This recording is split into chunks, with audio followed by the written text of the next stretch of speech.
Here is something that will bother you for the rest of the day. Japan is not a young country. Everyone knows about the temples and the samurai and the shoguns. But underneath all of that, there is a civilization so old, so sophisticated, and so poorly understood that mainstream archaeology is still trying to catch up. Japan has been continuously inhabited for at least 30,000 years, possibly 38,000. The people who lived here before the samurai, before the emperors, before rice farming, the Jomon people, built stone circles aligned with the solstice, made pottery 15,000 years ago, thousands of years before anyone else on Earth, carved clay figures that look impossibly like someone wearing a spacesuit. And beneath the ocean off the southernmost island of Japan, there is a structure 25 meters tall, 100 meters long, with steps and terraces and right angles that either proves an advanced civilization existed 10,000 years ago or is the most convincing natural rock formation in human history. Nobody can prove which. These are 15 ancient structures scattered across Japan that still do not make sense, ranked from the ones that merely raise questions to the one that, if the evidence holds, rewrites the history of civilization on Earth. Stay with us through number 1, because that one is still being argued about. And the argument matters more than most people realize. There is an ancient stone circle under Tokyo, not near Tokyo, not outside Tokyo. Under it, the Tabata site, discovered in Machida City, contains a Jomon period stone circle, approximately 4,000 years old. It sits in the middle of what is now one of the most densely populated urban areas on Earth. Millions of people pass within a few kilometers of it every day. Almost none of them know it exists. This is how Japan treats its prehistoric past. The modern city was built directly on top of ancient civilization and kept moving without looking down. The Tabata Circle is not the most impressive site on this list. It is here because of what it represents. The Jomon people built stone circles all across Japan, hundreds of them. Most have never been properly excavated. Some are under parking lots. Some are under apartment buildings. Some are fields with no signage. We have barely started looking. On the island of Tanegashima, famous today as Japan's rocket launch center, archaeologists excavated a burial site first found in the 1950s. What they found inside required decades to explain. And even now, the explanation raises more questions than it answers. The people buried here, known as the Hiroda people, had deliberately reshaped their own skulls. Starting in infancy, their heads were bound to flatten the back of the skull, creating a cranial profile found nowhere else in Japan. This practice is known from ancient cultures in Mesoamerica, from the Maya, from Peru, from medieval Central Europe, not from Japan. And that is only the beginning. 90% of the Hirota burials were adorned with shell ornaments. Bracelets, beads, pendants made from shell. But here is the detail that changes everything. The shells did not come from Tanegashima. They came from thousands of kilometers to the south. These people were trading across enormous ocean distances in a period when, according to mainstream assumptions, that kind of maritime trade network should not have existed. Why did they reshape their skulls?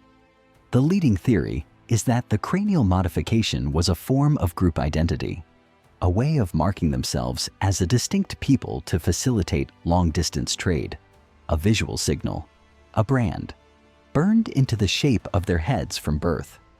Who were the Hirota people? Where did they come from? Why did the practice disappear? Nobody knows. 2 stone circles in the mountains of Akita Prefecture, 4,000 years old. The larger one, called Manza, is 46 meters in diameter. The smaller, Nonakado, is 42 meters. Each circle contains a sundial at its center. The sundial points precisely to the sunset on the summer solstice. Built into the design are markers for the winter solstice and the spring and autumn equinoxes. The stones that form these circles were carried from a river 7 kilometers away. Round river stones heavy, chosen specifically for their shape, transported by people with no wheels, no animals, no tools except what they could make by hand. Why? The mainstream answer is ritual and ceremony. Stone circles were gathering places, centers for seasonal celebrations. But here is the detail that the mainstream answer glosses over. The astronomical precision of these circles is not approximate, it is exact. To achieve that kind of precision, the summer solstice sunset alignment, you need years of careful observation, multiple generations of watching the sky, recording where the sun sets, refining the placement of each stone. This is not the behavior of a primitive society. This is the behavior of a society with a sophisticated understanding of time, astronomy, and the relationship between the two. The Jomon people who built these circles did not have writing. They did not have agriculture in the conventional sense. They were technically hunter-gatherers, and they built a precision solar calendar in stone that has lasted 4,000 years and still works. The largest Jomon settlement ever discovered, occupied continuously for 1,700 years, longer than the Roman Empire lasted in the West. More than 1,000 structures identified: longhouses, storehouses, pit dwellings, a cemetery that reveals careful burial practices. The pottery middens, the ancient garbage piles, are up to 5 meters deep, containing the accumulated remains of 1,700 years of daily life. Inside them, elderberry seeds with fruit flies, evidence of alcoholic fermentation. The Jomon people of Sannai Maruyama were probably brewing alcohol 5,000 years ago. At the center of the site, 6 massive chestnut wood posts, 15 meters high, 1 meter in diameter each, set at precisely equal intervals of 4.2 meters. The long axis of the 6-post structure aligns with the sunrise on the summer solstice and the sunset on the winter solstice. Same principle as Stonehenge, built around the same time as the early phases of Stonehenge, by people in northern Japan who had no known contact with the people in Britain doing the same thing, independently, on opposite sides of the world, at the same time, with the same astronomical purpose. That is either the most extraordinary coincidence in prehistoric architecture, or it means something about how humans understand the sky that we have not fully worked out yet.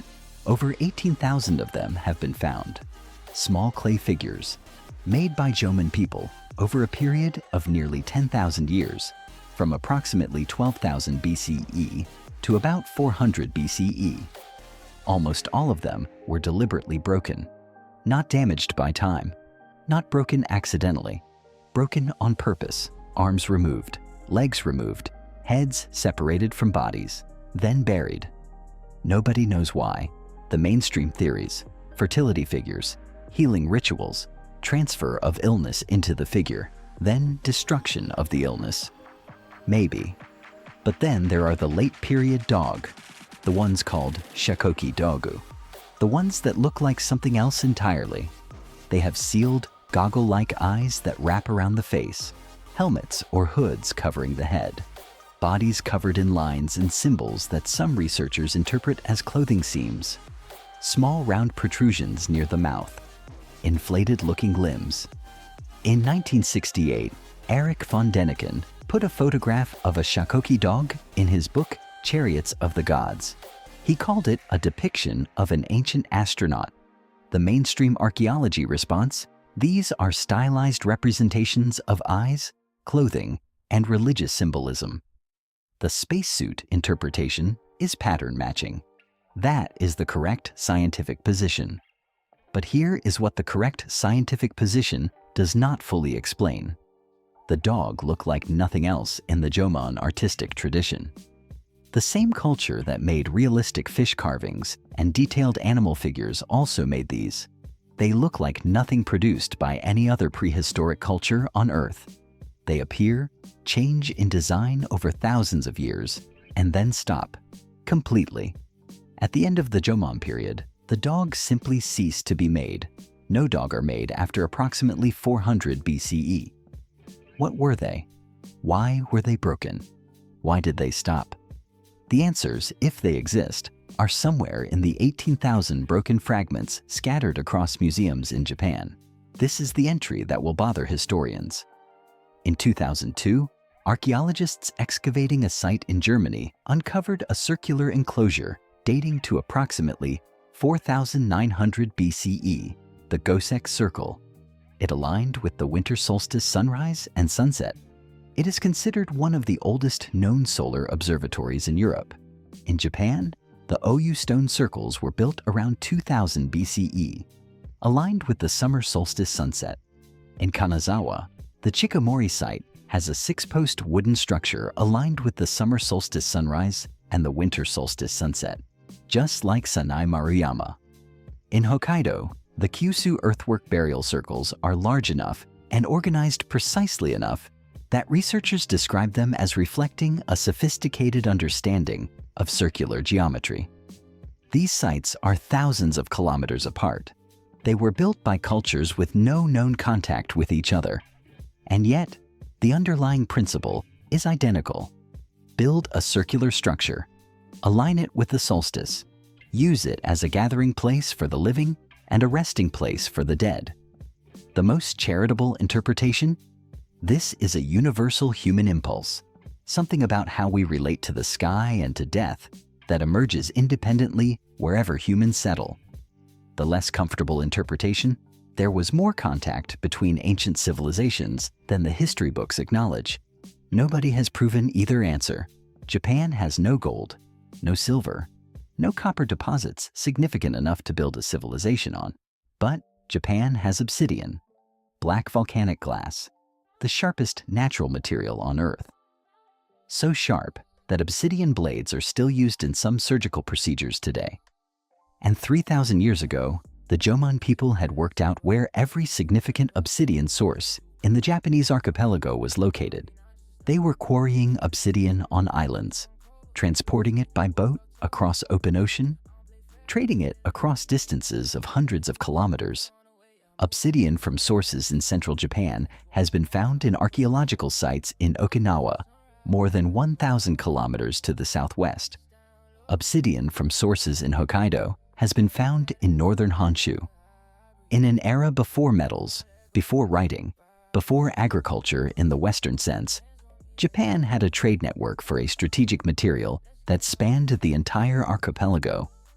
The logistics required to maintain that network, the boats, the navigation, the social relationships between communities, the agreed value of obsidian as a trade good, imply a level of organization and communication that the word prehistoric doesn't quite capture. What language did the obsidian traders speak? What did they call themselves? How did they navigate open ocean in the Jomon period? The obsidian is still in the ground. The answers are not.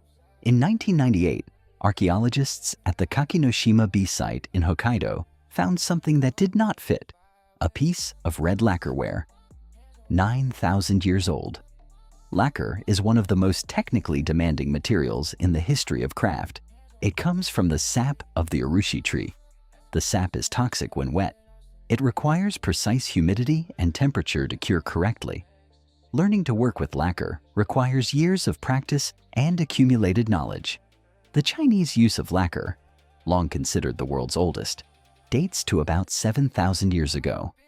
The Japanese piece from Kakinoshima B is 9,000 years old, 2,000 years older than the Chinese examples. This makes Japan's earliest lacquerware the oldest known lacquerware on Earth. But here is the part that archaeologists find genuinely puzzling. The Kakinoshima B site is in Hokkaido. The lacquer tree does not grow naturally in Hokkaido. Its natural range is further south. Whoever made this lacquerware in Hokkaido 9,000 years ago had access to a material from outside their region. They had the knowledge to process it correctly. And they produced something so technically accomplished that it has lasted intact for 9 millennia. How did lacquer technology reach Hokkaido? Where did it come from? How long had the Jomon people been working with it before this piece was made?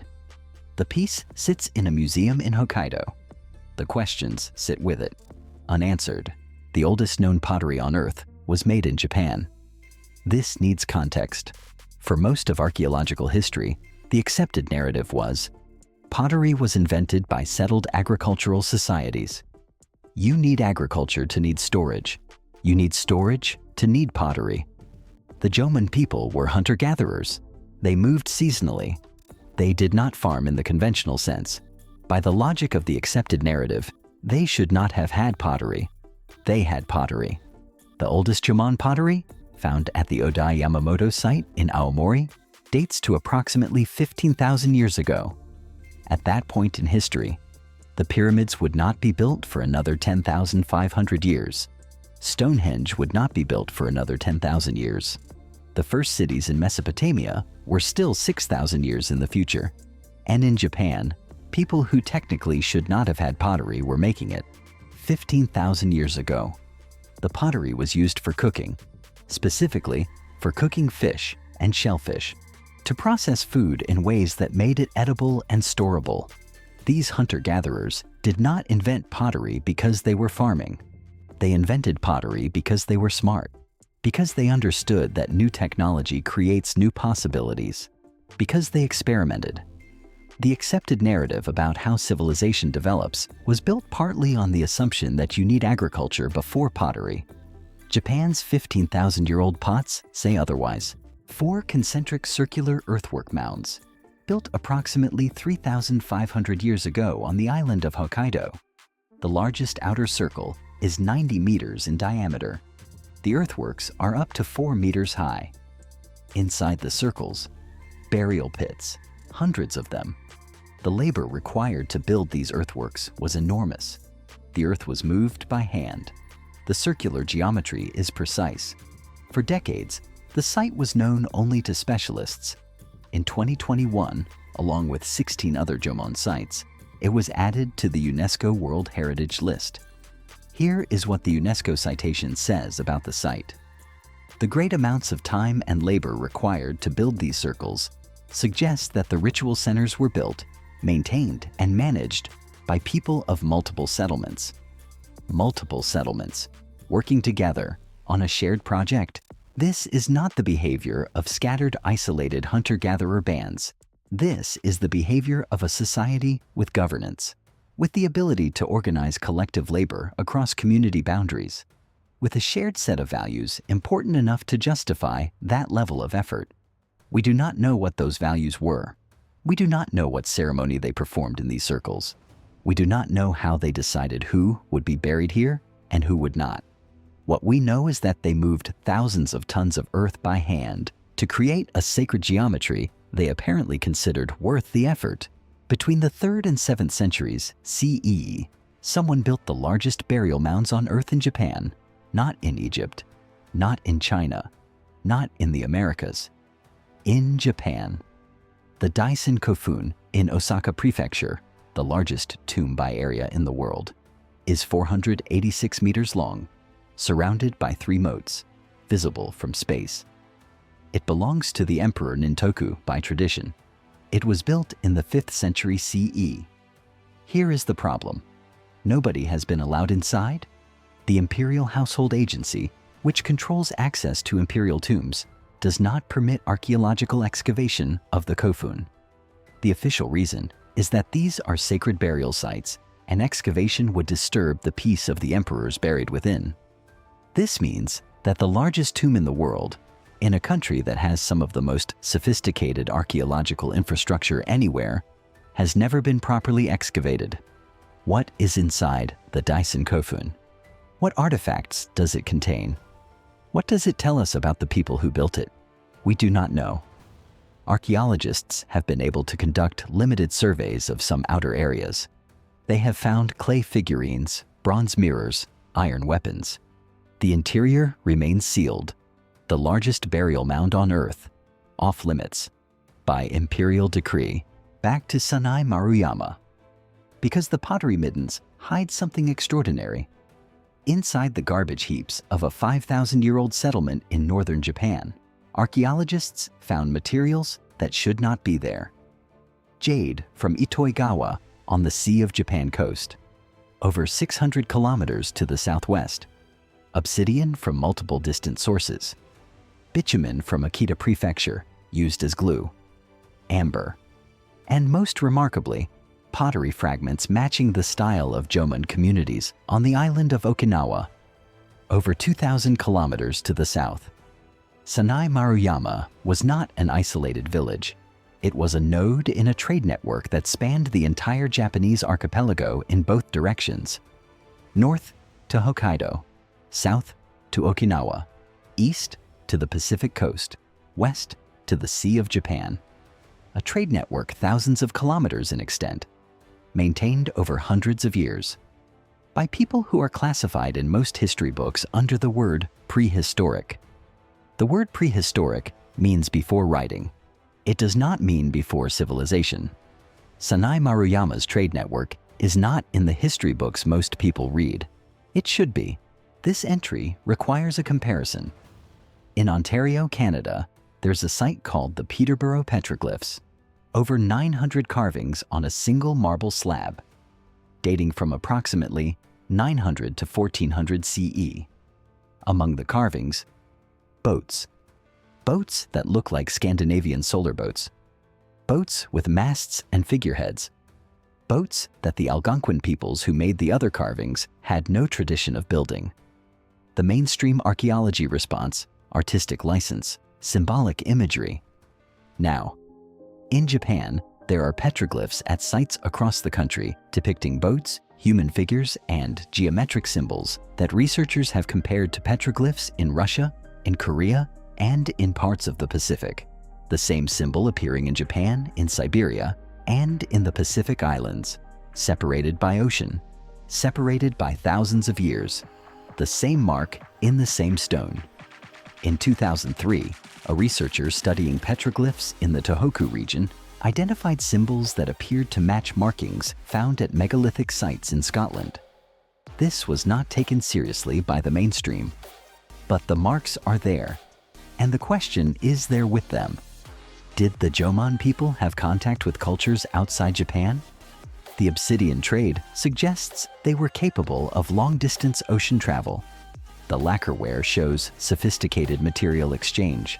The pottery style variations across the archipelago suggest constant movement. How far did the Jomon travel? How far did others travel to reach them? In 2011, on the island of Ishigaki in Okinawa Prefecture, one of the southernmost islands of Japan, a fragment of human bone was found in a cave. Radiocarbon dating returned a result of approximately 24,000 years ago. Let that register. The Egyptian pyramids are 4,500 years old. Stonehenge is 5,000 years old. This bone fragment is 24,000 years old. This single fragment, found in a cave on a small island in southern Japan, pushed back the known date of human habitation in Japan by thousands of years.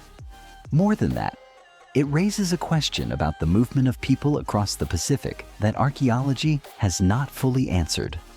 24,000 years ago, sea levels were dramatically lower. The islands of what is now Japan were part of a larger landmass. The ocean between Japan and the Asian mainland was narrow in places. Who were the people living on Ishigaki 24,000 years ago? How did they get there? Where did they come from? Where did they go? One bone fragment, one date, and the entire known timeline of Japanese prehistory became 5,000 years longer. The cave is in Okinawa. The questions it opened have no edges. In 1986, a diver named Kihachiro Aratake was looking for hammerhead sharks off the southernmost island of Japan. He found something else. On the ocean floor, in approximately 25 meters of water, he discovered a structure, stepped terraces, right angles, flat surfaces, parallel lines. What appears to be a road, what appears to be a gateway, what appear to be carved animal figures. The main structure is 100 meters long, 60 meters wide, and 25 meters tall. A marine geologist from the University of the Ryukyus, Professor Masaki Kimura, has spent more than 30 years diving at the site. His conclusion? The Yonaguni monument is the remnant of an ancient city. at least 5,000 years old, submerged when sea levels rose at the end of the last ice age. He identifies what he believes are a pyramid, a castle, 5 temples, a stadium, roads and water channels, and retaining walls. The structures, he argues, cover an area of 45,000 square meters. If Kimura is right, Yonaguni was a city before Egypt had pyramids, before Mesopotamia had cities, before writing existed anywhere on Earth, and it has been sitting on the ocean floor, less than 200 kilometers from the Japanese mainland, for at least 2,000 years. Accessible by scuba, completely uninvestigated by the Japanese government, which has never conducted an official survey of the site and has never recognized it as a cultural artifact. Now, the case against geologist Robert Schoch of Boston University has dived at Yonaguni and reached the opposite conclusion.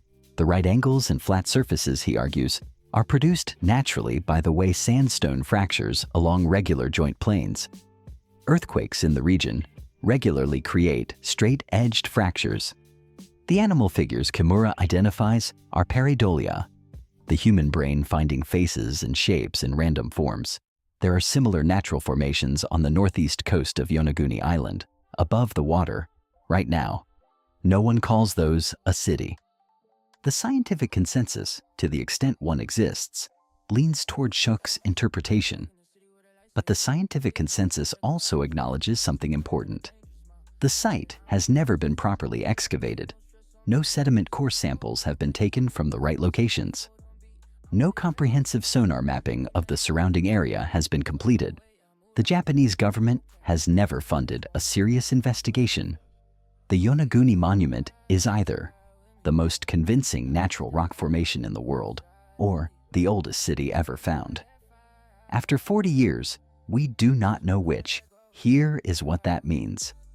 If the Yonaguni Monument is man-made, if it was built by people 10,000 years ago when the land was still above water, then an advanced civilization existed in the Pacific thousands of years before the civilizations we know about.